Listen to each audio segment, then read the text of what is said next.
თავად ავტორი ამ ნამუშევარს დედამიწა დაღიქვავს. თავისი სიცოცხლით, სუნთქვით და გულისცემით, თუმცა იმასაც ამბობს, რომ ბევრისგან განსხვავებული შეფასებაც მოусმენია. მოძრავ ბურჯში ზოგი ჯოჯოხეთს ხედავს, ზოგი კი ადამიანების სიმრავლისგან გადატვირთულ სამყაროს. არჩევანს თამარ კვესიტაძე დამთვალიერებელს ანდობს.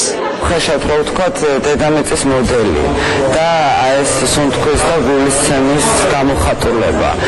დანარჩენი მაყურებელზე ზუსტად როგორ გაიგებს ამას, ზოგი როგორ ჯოჯოხეთს ისე იგებს, ზოგი როგორ გითხრათ ზედმეტი მაცხოვრებელს ხედავს და რაღაც ნაწილები თავისუფალია. ალბათ ხატვის ნებისმიერ ნამუშევარში ისმის მისი გულისცემა. ახლა შეიძლება მაყურებელმა სხვანაირად გაიგოს, მაგრამ მგონია რომ რაღაც ემოცია, რომლის გადმოცემაც უნდა. ვენეციის ბიენალეზე განსაკუთრებული ფურორი სწორედ თამარ კვესიტაძის ნამუშევრებმა მოახდინა თანამედროვე ხელოვნების ნიმუშების გამოფენაზე, რომელსაც წელს ავტორებმა სახელად ილუმინაცია დაარქვეს, ქართველმა სკულპტორმა 5 ქანდაკება გაიტანა. ვენეციის ბიენალეზე ქართული კუთხე ყველაზე პოპულარული აღმოჩნდა. თამარ კვესიტაძის ნამუშევრების გარშემო დისკუსიად შედგა განსაკუთრებული ყურადღების ქვეშ, სწორედ მისი სფერო მოექცა. დისკუსია საქართველოს კულტურის მინისტრის დაესწრო. აქ არის უბრალოდ ვირტუოზული ნაშრომები მისი, არ მხოლოდ კონცეპტუალურად, არ მხოლოდ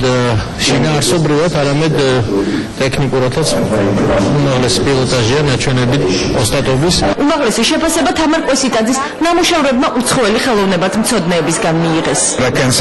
ჩემთვის როგორც კურატორის ძალიან საინტერესო გამოცდილება იყო. მისი ნამუშევრები იმდენად ღრმა რომ ძნელია შევაფასო. თითქოს მისი შემოქმედების მონაწილე გავხდი. ჩემი აზრით ხელოვანმა საუკეთესო ნამუშევრები შექმნა. თამარ კვესიტაძის სიყვარულის ქანდაკება უკვე იქცა განახლებული ბათუმის სიმბოლოდ. მისი კიდევ ერთი ნამუშევარი როტაცია კი იუსტიციის სახლის მიმდებარე ტერიტორიაზე დაიდგმება. უკვე გადაწყვეტილია, რომ ეფიტოლია მინუს ეფის ამ სახელწოდების უსახელო ადამიანის მოძრავი ქანდაკება, რომელიც ავტორმა ვენეციის გამოფენაზეც წაიღო, საქართველოს პარლამენტის ახალ შენობაში დაიდებს ბინას. ეს უდრის მინუს ეფს ნიუტონის კანონის შექმნილი ეს ქანდაკება უახლოეს მომავალში საქართველოს პარლამენტის ახალ შენობაში განთავსდება. უსახელო ადამიანების მოძრავი სახეები დეპუტატებისთვის საგანგებოდ შეიქმნა, რომ მათ საკუთარი ამომრჩევის ემოციები ხშირად აკონტროლონ. ეს გადაწყვეტილება საქართველოს პრეზიდენტმა ვენეციაში ქართული კუთხის დათვალიერების შემდეგ მიიღო. მიხეილ სააკაშვილმა თამარ კვესიტაძეს გენიოსის შემოქმედი უწოდა. ძალიან საინტერესო ნამუშევარი იდგმება ქუთაისში პარლამენტის შენობის წინ. მე ვფიქრობ, ეს სუნთქავი ქანდაკება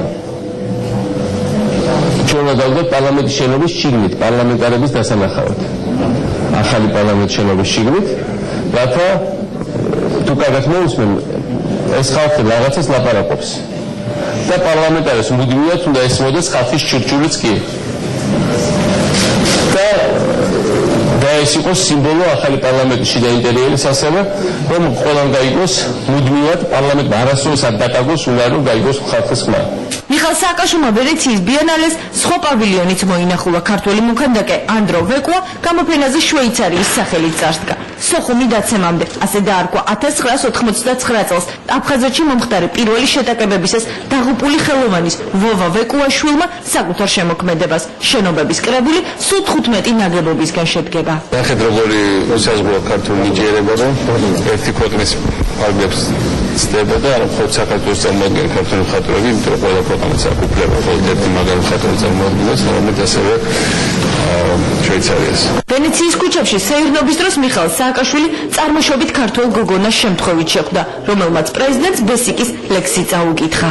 ანუ თათანო, გულცემთანო, უცხოთ მარება, ზილფა, კლავება, მომიგონა მზის სადარება, თალთა ნარგისი, დამდაგისი, მეხმედან მეხცველა, ჰერსოპროლებსა, უტოლებსა, შესამხობა, დამამზარება, ორნი, თოლნი, სწორნი.